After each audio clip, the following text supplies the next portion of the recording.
मैं north east India से हूँ।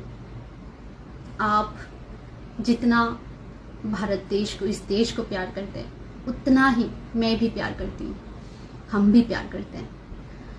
जब भी क्रिकेट मैच इंडिया हार जाता है, जितना आपको तकलीफ होता है उतना ही हमें भी इक्वली तकलीफ होती है। सरहद में जब भी कोई जवान शहीद होता है, आपको जितनी तकलीफ होती है ना, उतनी इक्वली हमें भी तकलीफ होती है। पर क्या आप लोग भरोसा करोगे, क्योंकि हम दिखते अलग है ना, नाक चपटी है, आंखें छोटे छोटे हैं। मणिपुर में हुए जो घटना है ना, वो अंदर से तोड़ के रख दिया है हर वो महिलाओं को, और शायद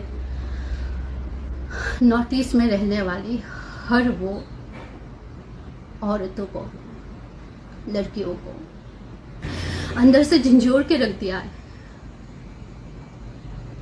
नहीं होना चाहिए था, अब हो गया है तो सजा भी भयानक हो, इतनी भयानक कि दोबारा कोई भी मर्द रेप के बारे में अपने दिमाग में सोचे भी ना, तब भी उसकी रूह कांप जाए। हमें अब ऐसी सजा चाहिए, कोई वादा नहीं चाहिए, कुछ भी मुंह बोली कुछ भी नहीं चाहिए, मुंह जुबानी कुछ भी नहीं चाहिए। अब हमें रिजल्ट देखना है डायरेक्ट, बस।